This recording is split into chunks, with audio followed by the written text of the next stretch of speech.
Hello to you. Welcome. It is Canvas, the Niger-Delta Roundtable.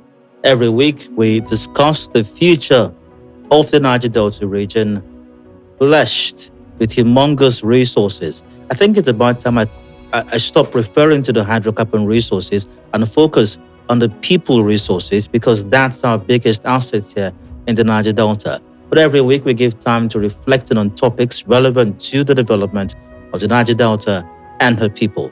On this episode, even in this new year, still relatively new, 2026, we're still focusing on that, taking the Niger Delta to a more promising future.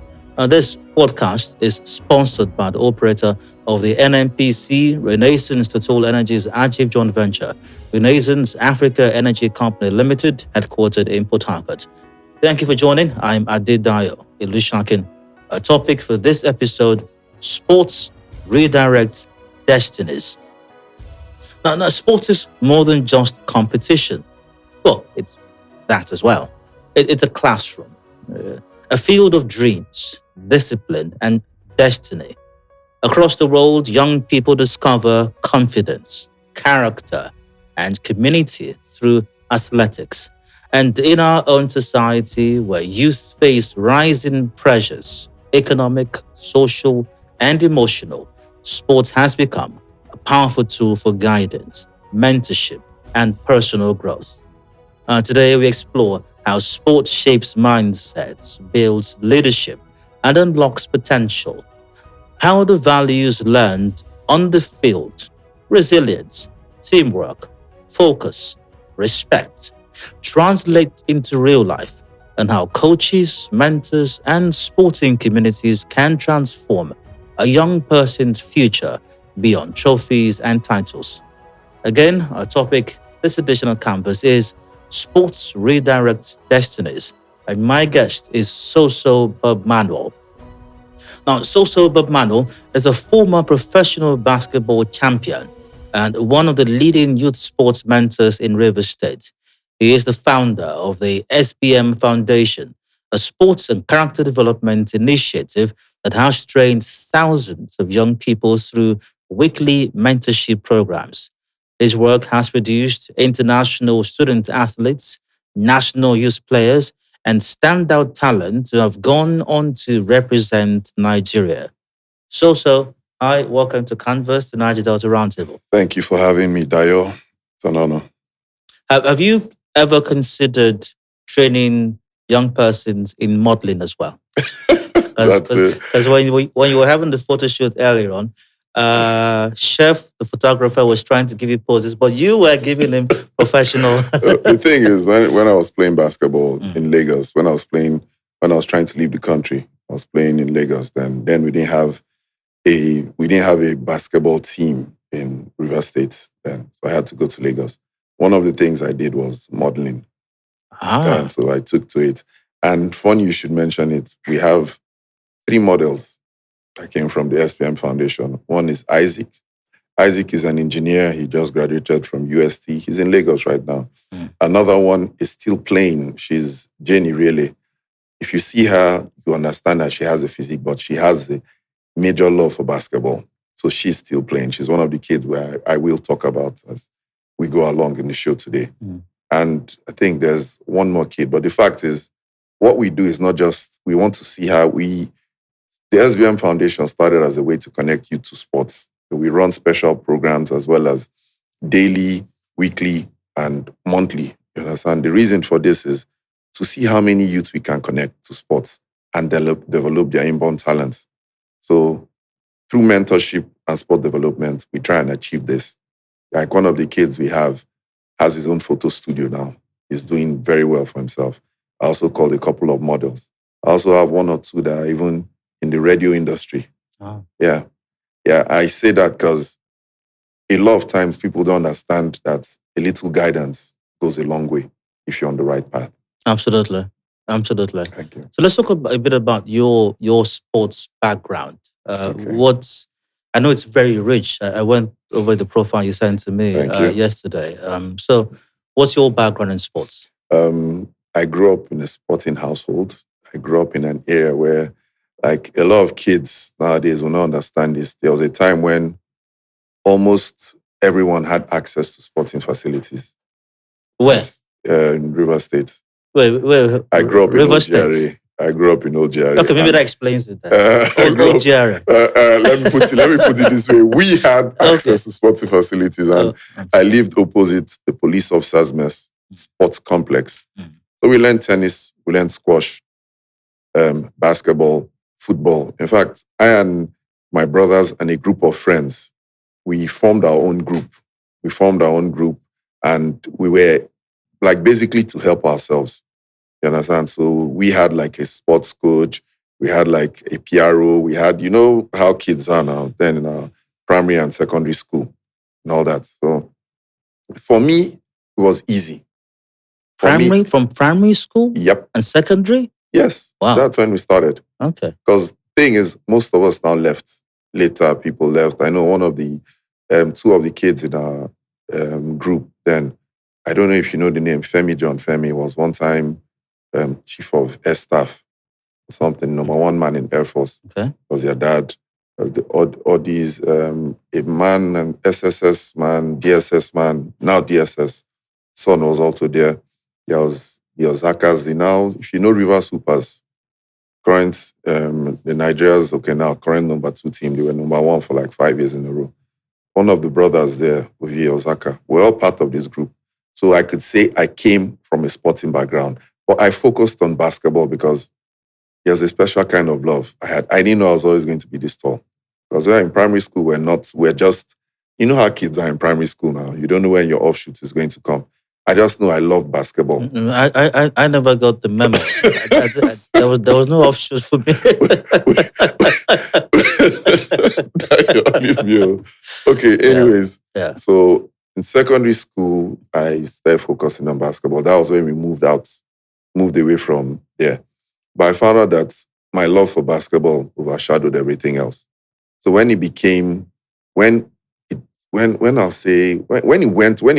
deeper into it was when I lost both parents. I lost my dad just after we finished secondary school. 2 years later, lost my mom. Then I was about to enter year 1 in the university. And one of the ways I could cope with myself was sports. Which sport was that? Basketball. I was that kid that you see after school, after classes, I go home, eat. I'm walking with my ball, walking to the basketball court. So everyone knew me as Soso, the sports person. And over time, we started going to different courts. That's where I met my friend Donald in like Shell. We were playing there. We used to go to Elekaya, used to go to Shell. Then we had active people that loved the game, not just what they could get because there was no social media. We didn't even know. All we knew was what we knew, how we learned the game. Police officers mess, Niger in town, Elekaya, Rainbow, what do they call this place again? Well, those are the major courts we used to play on. So you asked me where my sporting background came from. That's basically where it started from.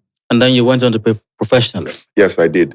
I played professionally right after I finished school. I almost made one mistake.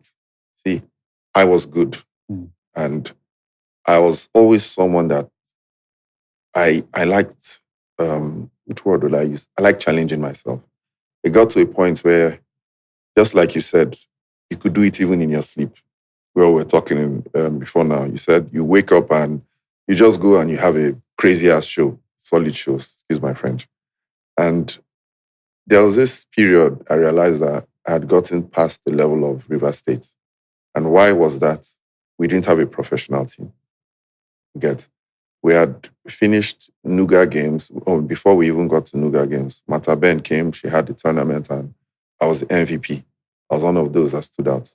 So let's go to Lagos. So I didn't go to Lagos immediately. I went then for like trials. And you know, Lagos, they have sweet mouths. So one of the coaches then called me and said, look, we're going to do everything for you. We'll make sure you leave Port Harcourt, come and stay in school here, do everything. I went back and, now everyone, I don't know how many times you've tried to advise someone that doesn't want to listen. I was in year 3 going to year 4. I was like, year 4, like final year. I was like, no, my brother came to me, I think you should just finish. I was like, no, I'll go there. I'll finish when I go to school. I'll do this, I'll do that. It took one of my uncles He was supposed to be like my guardian if I had come to Lagos then, or Colosato, I can't forget. I don't know if anyone has ever talked to you in such a way that you feel like a fool. You feel very, very stupid. He did that to me because he knew when I was about to make the decision, all that. I was like, okay, go do this, come back, I'm here for you, whatever you decide. I came back and without doing my homework properly, not knowing if I could move from Uniport to Unilag, not knowing the right way and all that. Just said, I've made up my mind, I'm going to do this, to that, to that. I came at the worst possible time, man. The day before, his wife, who's my auntie, it was through my auntie that I knew him, because she had miscarried. And they'd been looking for a second child for a long time. This was like, their daughter was like 10, 12 years or thereabouts.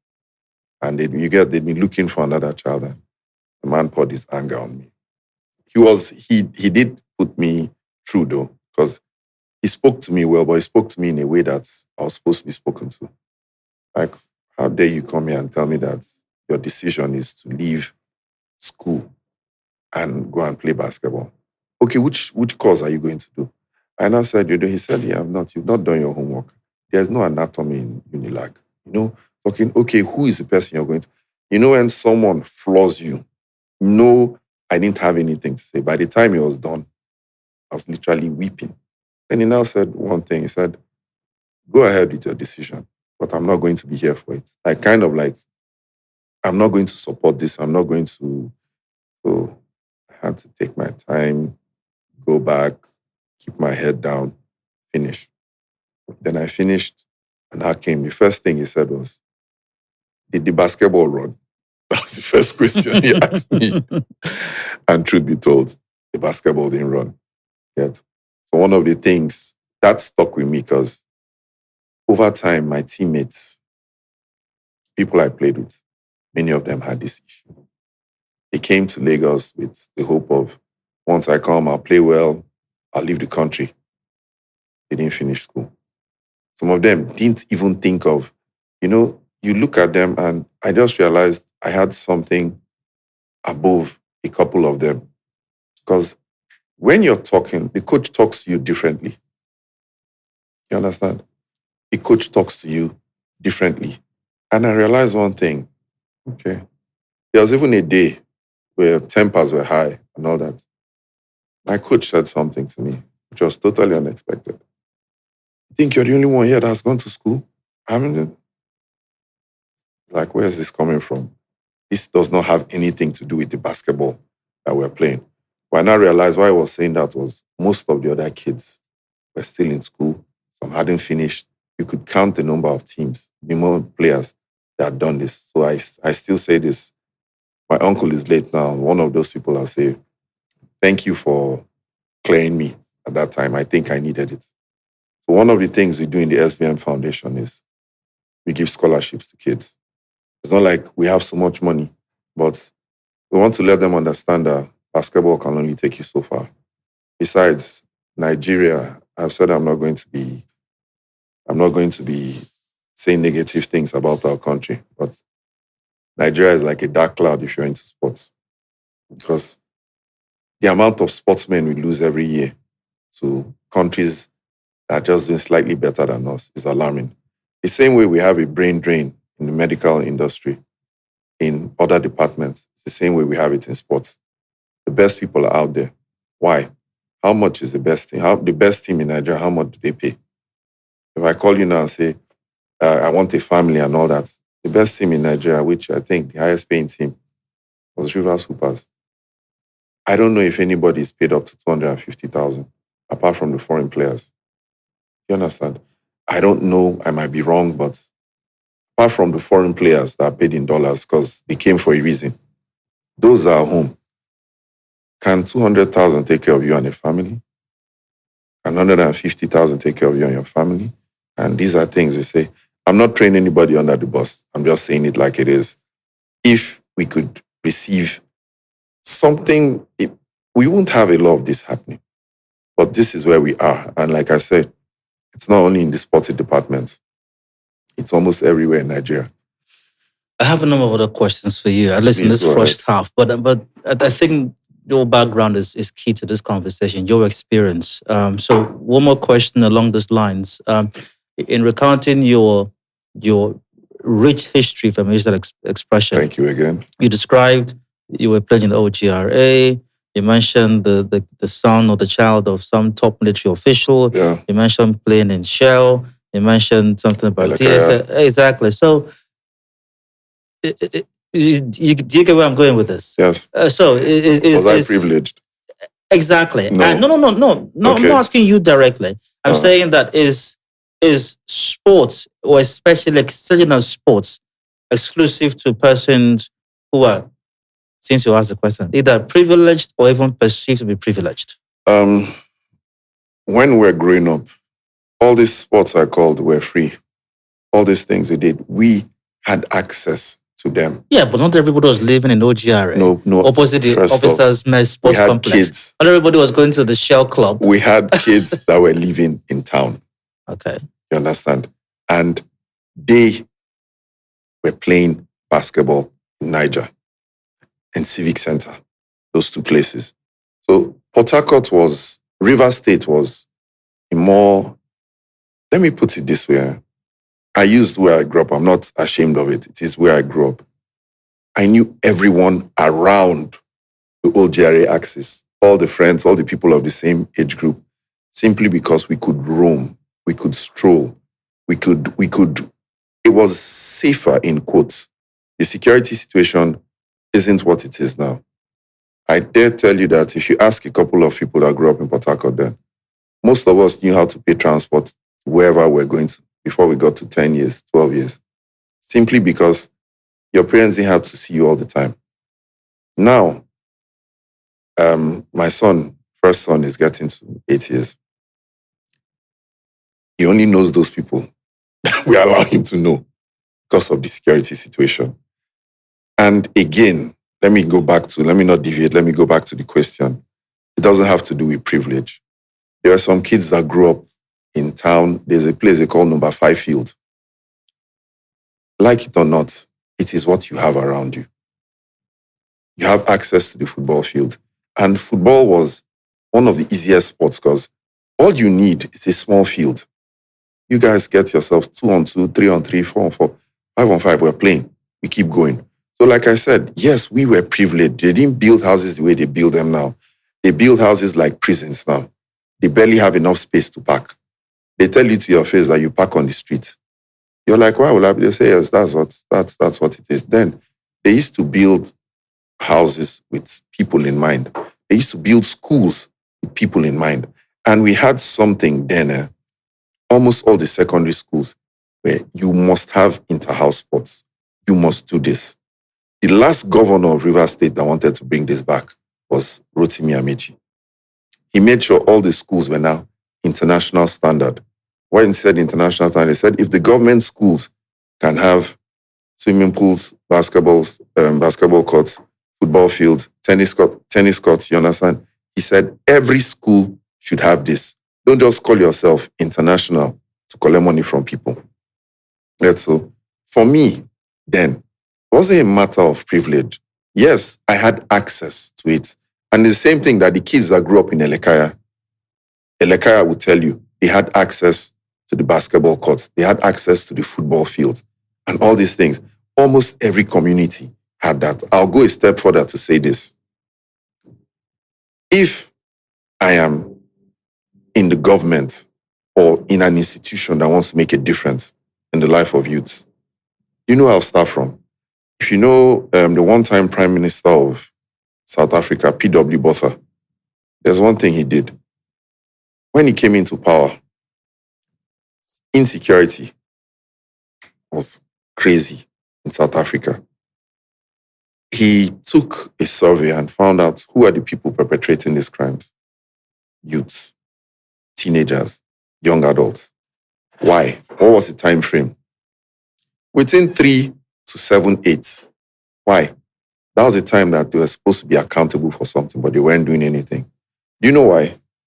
The rec centers, recreational centers, parks were only for the whites. The whites would come in there and walk their dogs, sit down on the benches, relax.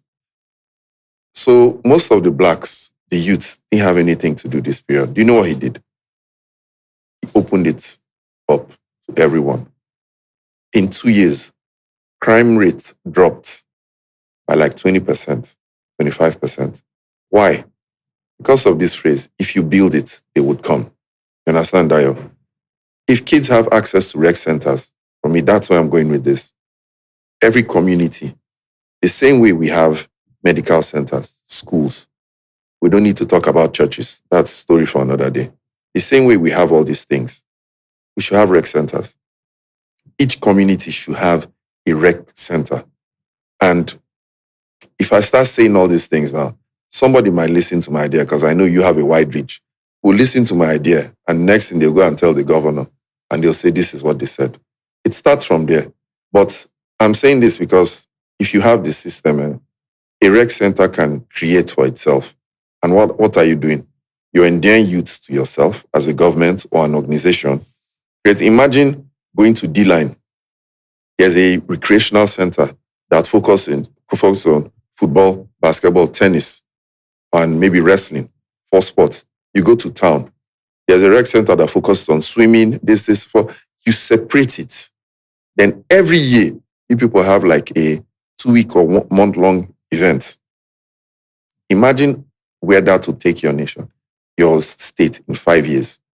From D-Line, you go to Abluma area, you go to New Jerry, you go to this, you build it, you build this and put people in place to start managing. After a while, they start managing it themselves. Even if it's a stipend, I'm still saying this out there. Even if it's a stipend of 500 per month or 200 per month, or something affordable, to be able to pay the coach and take care of the premises.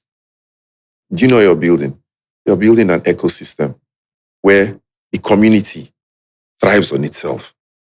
But we don't have this. What makes sports such a powerful platform for youth development? What is it about sports intrinsically? Yeah. Man, a lot of youths have this issue. They're not dependable.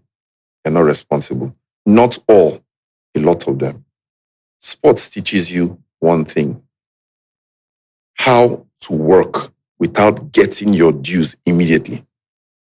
Discipline, reliability, responsibility, teamwork. These are all things. And another thing sports does for you is build your confidence. I say this because if as you are Dayo, repetition is what brought you to the point where you can get behind the mic and you're saying things you don't need to look at a script. Why? Because you've been doing it for a while. Imagine a kid that has been training. You pick the ball every day and in fact, I tell the kids that we train, I tell them one thing: if I show you a move today and you do it and you get it immediately, be very worried. They ask why. I said, because you haven't gone through the failure process. Now, it doesn't mean you must fail it though.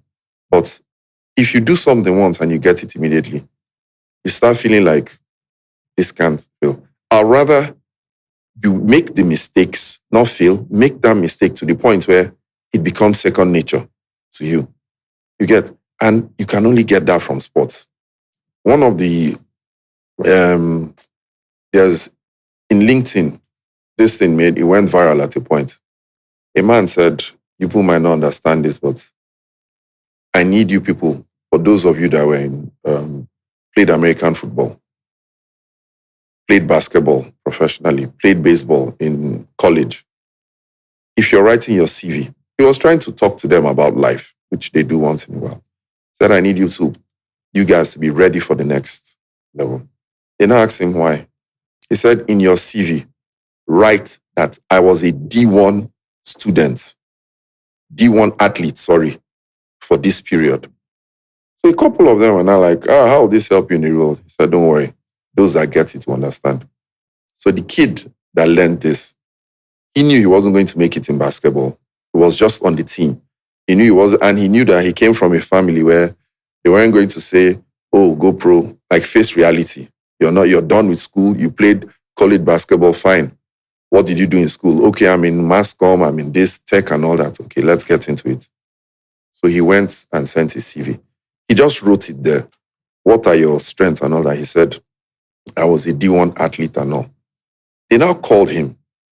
And when they called him for an interview, when he was talking, the guy asked him, why did you write this here? Can you explain further? He now said, yes, I can. And he just started talking. A D1 athlete is taught to be responsible. Everybody is going to school by 8. Before 8 o'clock, you've been up by 6, prepared yourself and trained your first training of the day. Between 6:30 to 7:30, you've trained. After training, you're going to get ready for class. You're done with class, you're going back to train again. You understand? After training, you have a job you're doing. They encourage like work and all that. You go and work for the allotted time, and you go back. So it taught me discipline. It taught me responsibility. So by the time he finished talking, they gave him the job. So he was the one that came out to say this. So in answer to your question, sports is major. Sports is one of those things that if you had, in fact, one man openly said it. He said between the whites and the blacks, white people get their children into sports to learn the values of sports. Black people get their children into sports for what sports can give to them. We are in what is widely considered to be a digital age.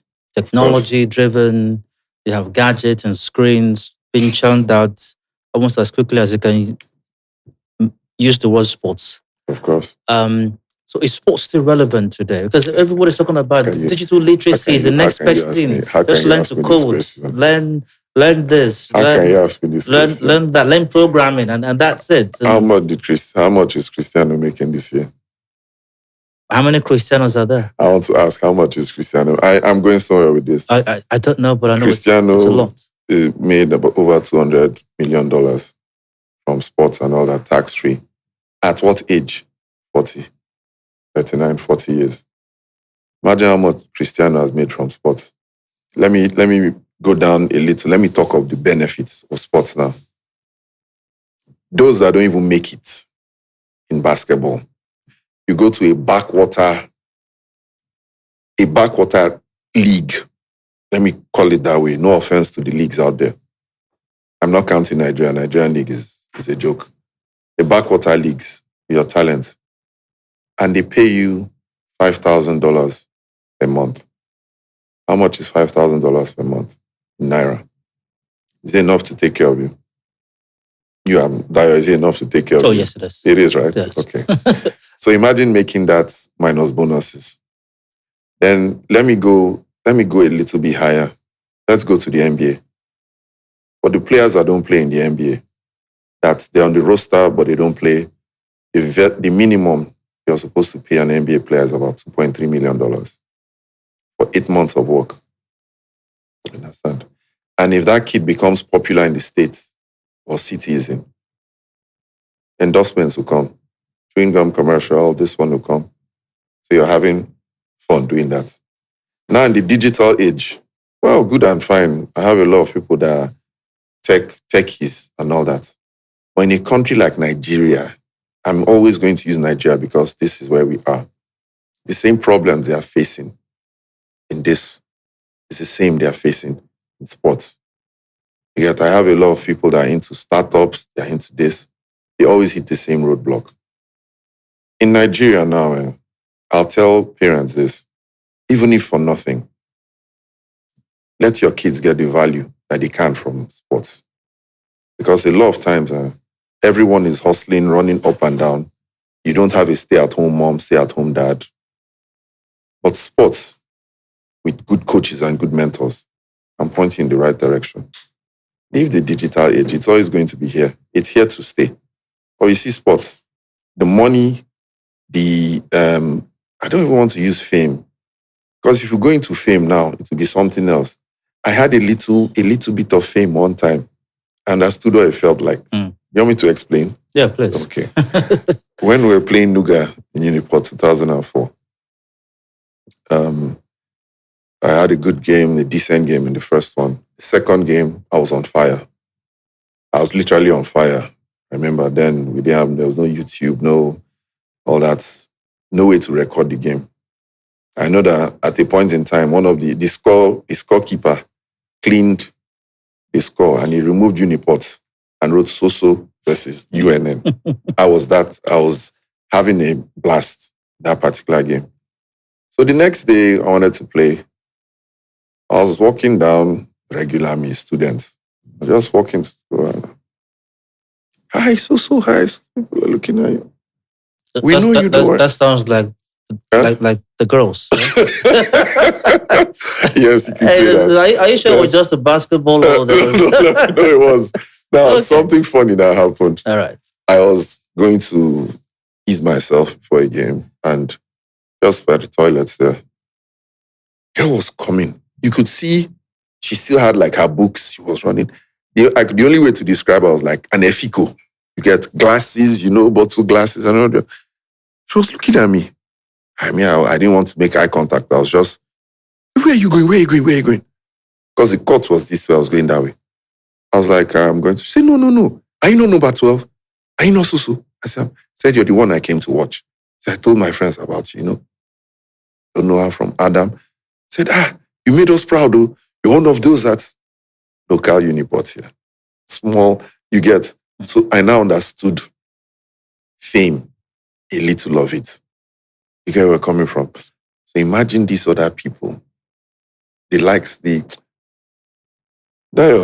let's take a sip. If we go into this, we won't talk about another thing today. Sports Redirects Destinies, topic this edition of Canvas in Niger-Delta Roundtable. My guest is a sports mentor, youth development specialist, Soso Bobmanuel. We'll go for a break. We'll return shortly.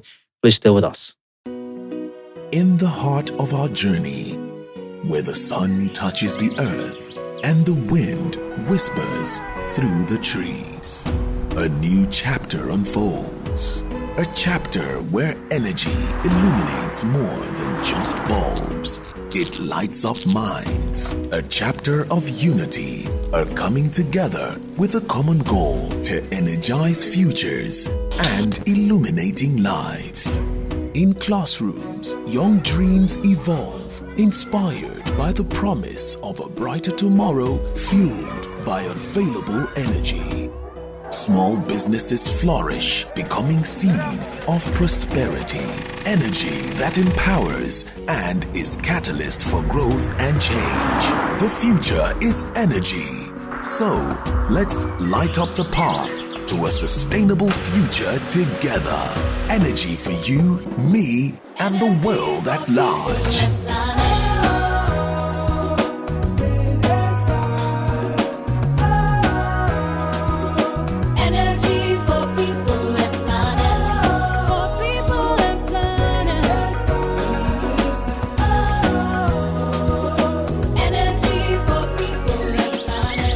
Energy for people and planet. We are Renaissance. Hello, welcome back to Canvas, the Niger-Delta Roundtable brought to you by Renaissance. I'm Dio. My guest is Soso Bobmanuel. So popular, all the girls were all over him due to the wonderful miracle that sport wrought in his life. Soso, you're welcome again. Thank you, Dio, but you and me remember it differently. Just to put it out there. What roles do coaches and mentors, or to what extent, or how do they influence young people? This is a very, very wonderful question because most times it's overlooked. I'll give you two instances and I'll try and be as brief as possible. One has to do with me, it was my life. The other has to do with, let me start with this kid. A couple of years ago, I told the kids, look, I have some contacts.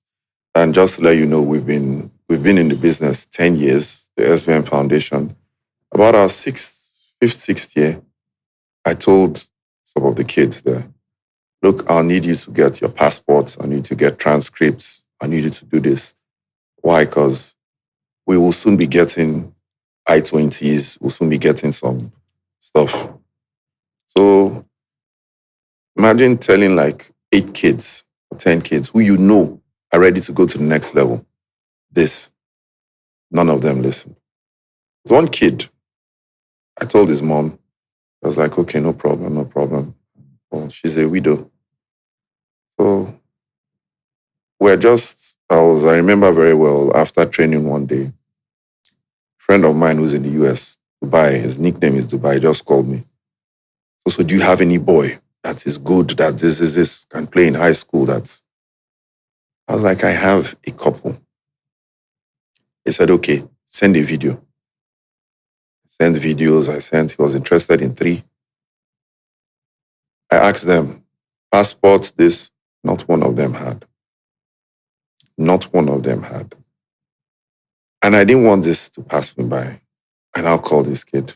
This kid was not in my top 10. You get? In fact, even in the junior team, he won't make the starting lineup in the junior team. But one thing he had going for him is very athletic. He could jump through the roof. But he just started playing basketball. Wasn't that good. And I even had a problem with his attitude to training. He claimed he loved basketball, but he'll look at the weather. Some days you ask him, come, Amy, why aren't you at training? He'll be like, it looked like it wanted to rain. I said, I'm here, and you're not here. But you're the one that wants to go to the next level. You get? He was that kind of kid. But what happened? His mom listened. Everything we needed, I sent across. How did he even make his tapes? To show you how it was, he didn't even have a game tape. Do you understand? To show he had been playing tournaments. He didn't have. He had to go to the court and just get some kids together, just made something. 2 minutes, showed himself dunking and all. I now presented that one. So my friend was like, is he good? How good? I told him straight, if he were left to me, he wouldn't be the one, but he's the only one prepared. My friend was not like, let this not pass us by. I gave. I like to use the word prepared. Go on. Yeah, he was prepared. 2 days later, his I-20 came out. What is I-20? It's full scholarship, full ride to US. Got there, went to the embassy, as God will have it. Got to the US. I told the rest of them, was he the one that was supposed to be there? He knows, he himself knew he wasn't supposed to be there. And I told them to their faces, how many of you did I tell this? To prepare yourselves. Those that could own up were like, you told. I was like, yeah. So don't blame anybody. The opportunities will come, but how prepared are you? You get? That's one. That's the role of a coach, a mentor. The second one was my own life. When I went to Lagos, I knew how good I was coming from Port Harcourt. I told you I'd gotten to the point where I could just wake up in my sleep and go out and have a decent game. Even amongst people that were training, we had carved a niche for ourselves. We had gotten to that point, so I wanted something different. But here's where the mistake came. I went to Lagos, and the team that really wanted me was building a super team. Let me ask you this. Are you into sports? You like football? Yeah, I do. Okay. And when you hear Real Madrid... Arsenal for life. Oh, jeez. Oh, God. Shouldn't have said that. Okay. When you think about Real Madrid, what do you think about? What do you like off the top of your head? What's like Galacticos comes to mind? What's like, if I'm a borrow expression, super team comes to mind. Super team, right? Yeah. Thank you very much, Dayo. He's a rookie that's trying to get his feet, supposed to go to Real Madrid. No. That was a mistake. They don't build talent there. Simple and short. Yeah. You get? Yeah. They have a model that works for them. Yeah. Bring in the biggest superstars, make money off jersey sales, and let's hope he pans out. And it's been working for them. So I went to Lagos at the point when Union Bank was coming into the league and they wanted to build a super team. In fact, they had started building a super team. I went there, I went for the trials. I blew everybody out. You understand? Blew everybody out, and the coach was like, look, in fact, all the teams in Lagos, at the risk of tooting my own horn, all the teams in Lagos wanted me. But Union Bank was the one that, go to Union Bank and all that. If I had a coach, a mentor, he would have sent me to the worst team then. You know why? A rookie, you need responsibility to build character. If you're a rookie and you're on a team that with or without you they win games, you start losing confidence because you haven't been battle tested. You will start losing confidence.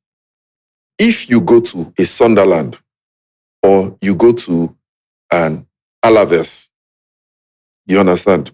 Or you go to, I don't even know, Atalanta is even becoming established. They just won the league. You go to Everton, you know that your position is sure. You're going to play, if it's basketball, out of the 40 minutes, you're going to play 25, 30 minutes per game. You will thrive. I saw kids that used to look up to me because I played festival for Lagos in 2004. I saw kids that were on the bench for me that used to high-five me, and I saw them thriving in other teams.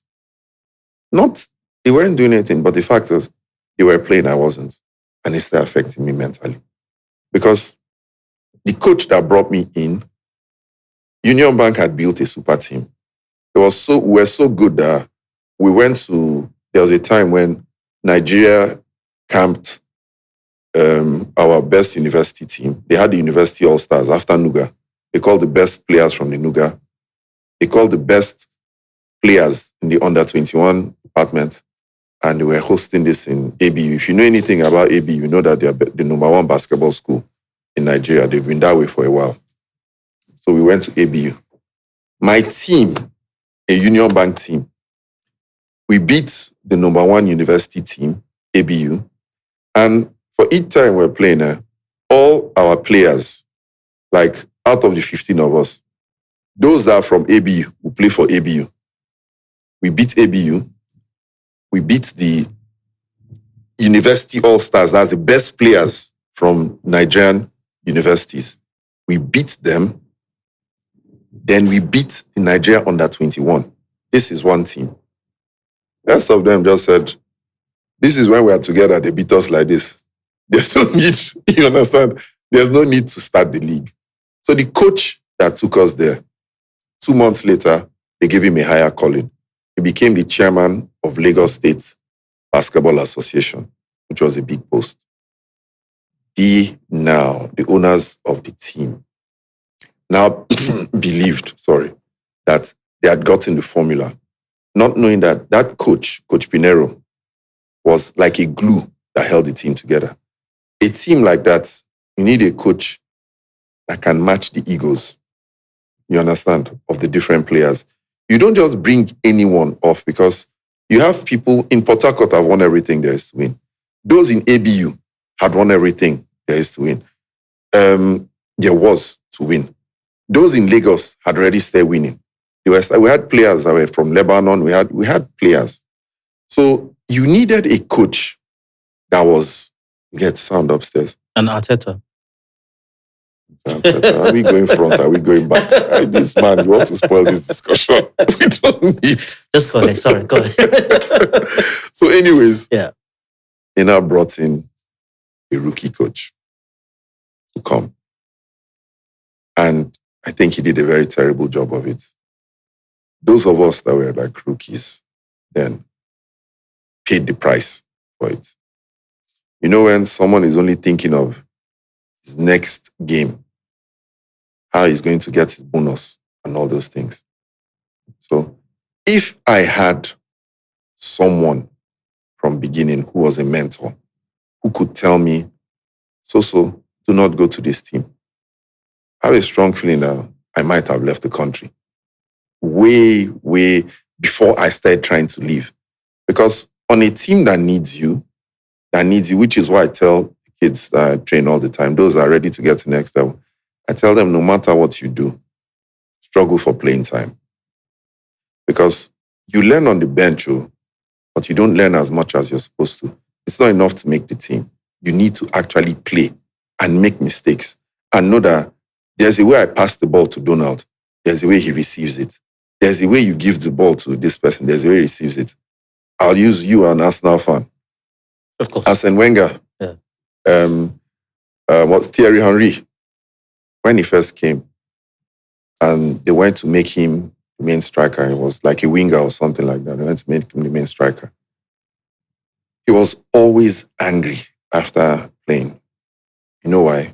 Bergkamp, who was the star man then, Bergkamp, one of the stars, and there's this other black man on the team, I forgot his name. Bergkamp didn't used to pass him the ball. Huh? Vieira? No, Vieira is defensive midfield. Do you know what Arsene Wenger told him? He said, how does Bergkamp play? He said, Beckham's head is always down. He said, Beckham always looks at his line of sight.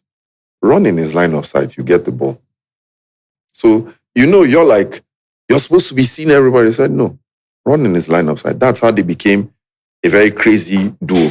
Because now he took the pressure off Beckham. Beckham took the pressure off him. So when Thierry Henry was giving this story, it was not like, if Arsene Wenger wasn't there to tell him this, he might have frustrated himself out of there.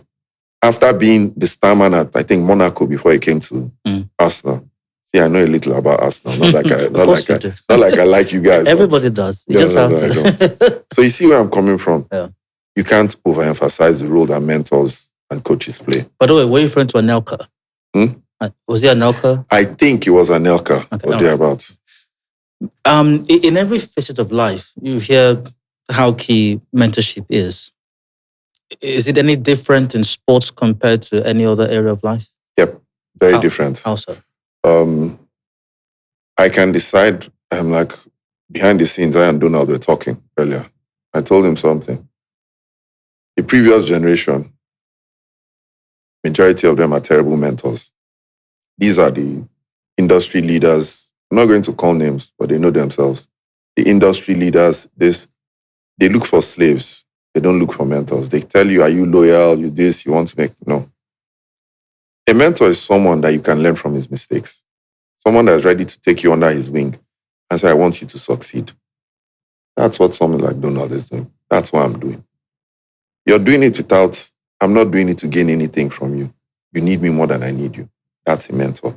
But you see, the difference in the real world is this. I can teach you everything. You might not apply it. You might still go out there and make your mistakes. But you see, in sports, if your coach, aka mentor, tells you something and you don't do it, the result is immediate. So they are doers.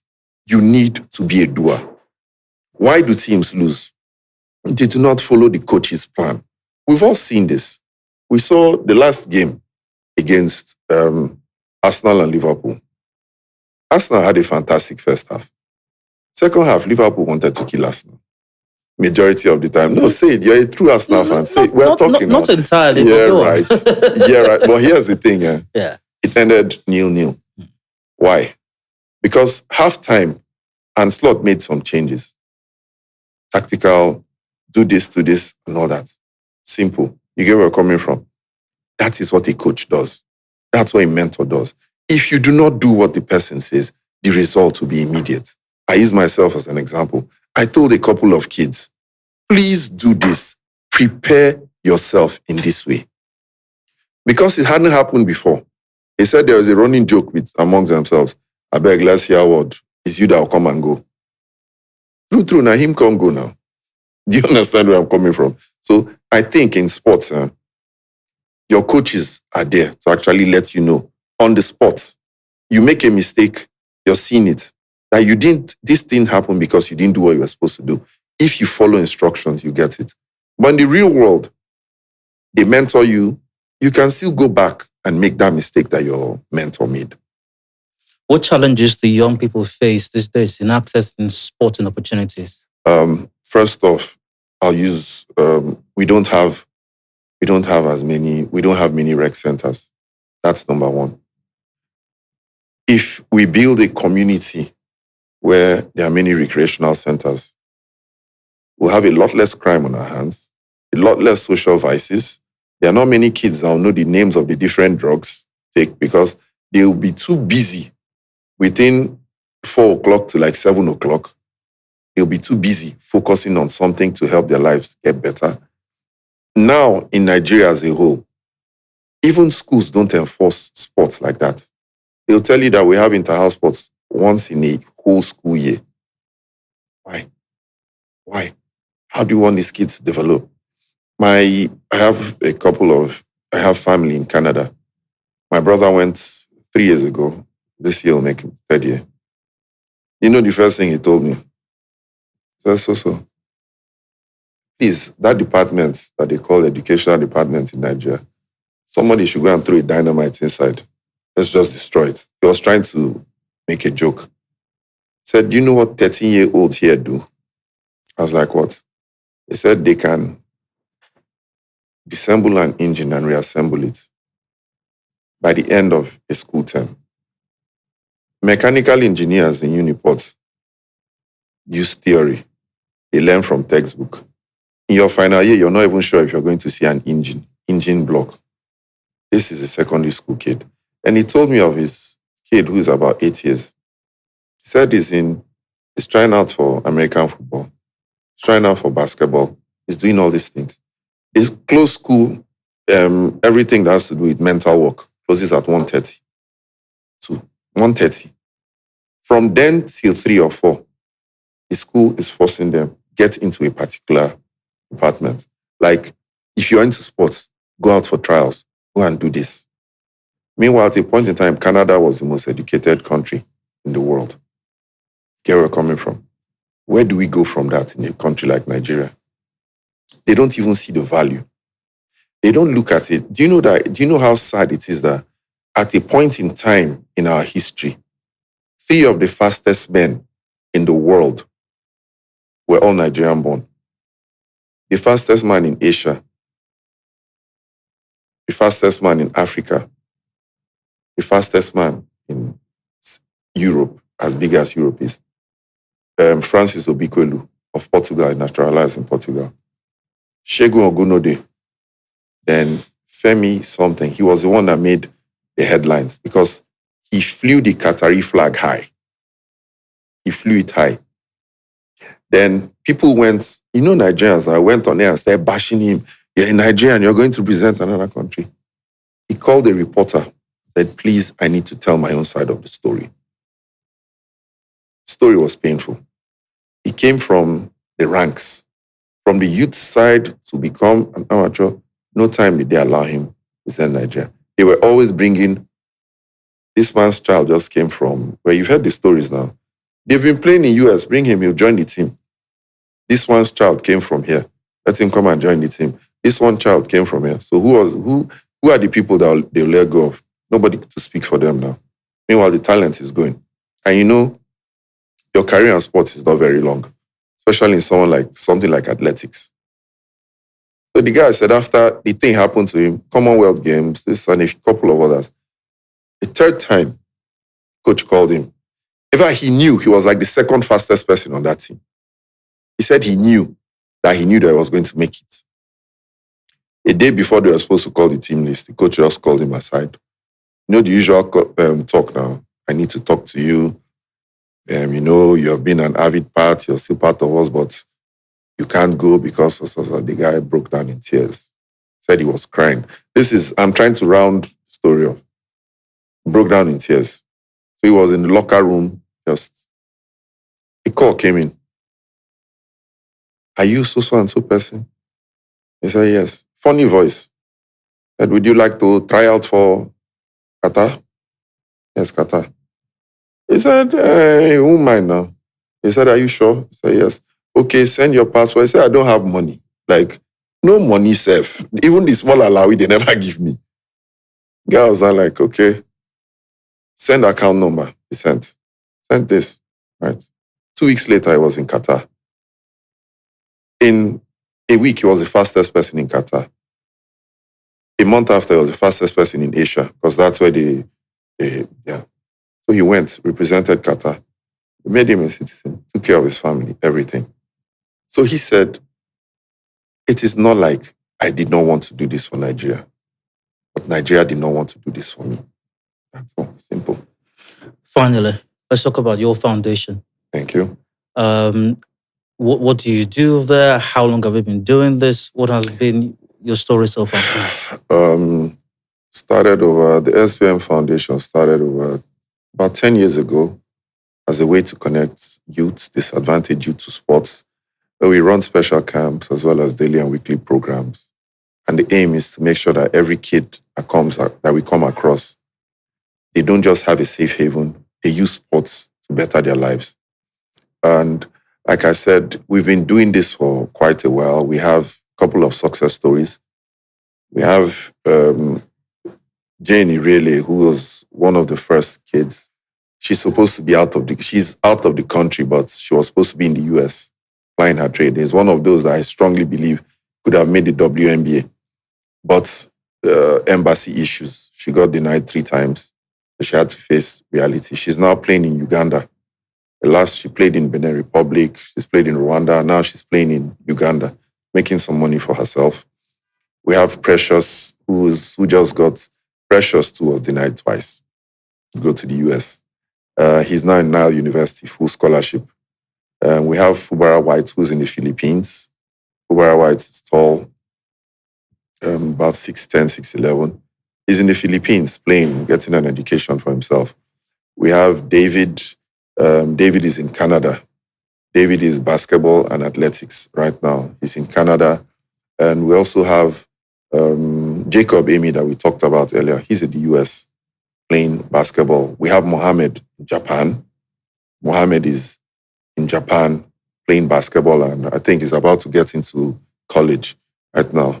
Then we also have a couple of kids. Favor and Precious have represented Nigeria before, the junior team, which it's out there on the internet for everyone to see. Favor is one of those that's he came and joined us, and from day one, his heart. Favor is a kid that is full of heart.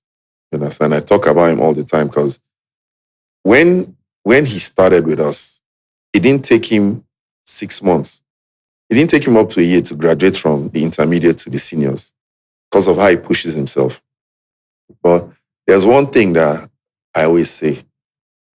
Under our watch, we will try as much as we can to make sure that every kid gets an education. It's not like we're wealthy. It's not like we have things to do with money. And in fact, we want to make sure that every kid that we come across, understands that without an education, you are selling yourself short in Nigeria. Now, I'm not saying I'll be the first to tell you this. Having an education does not guarantee immediate success, but it puts you on that ladder. And you'll be shocked at how many kids that are into sports that are not thinking of the next level. They're just there. And I've seen them face to face. I have a kid that secondary school, he made all his papers. I'm like, okay, what's next? I was like, coach, okay now. I was like, what's next? Like, let's talk. How far? And I like him. He's one of the junior captains. Blessed. I was like, school, no money. I was like, where do you guys get off on this? You know why? His environment, he's seen people around him that once they're done with secondary school, they're just there. To him, I have basketball. But let's face reality. You might not grow to be 6'5" or 6'6". And even at that, how much talent do you have to get you to that level? So you need to prepare yourself. You need to put yourself in the best possible way to succeed. So let me put it that way. We're trying to build future leaders using sports. That's all we do. And where is SBM Foundation? It's in Port Harcourt, River State. We train at the Police Officers Mess Sports Complex, Old GRA, directly opposite the FCC office. Oh, where you started? Yes, we're very close to where I started. Ironic, isn't it? Yeah, it is ironic, but in a good way. Absolutely, in a very good way.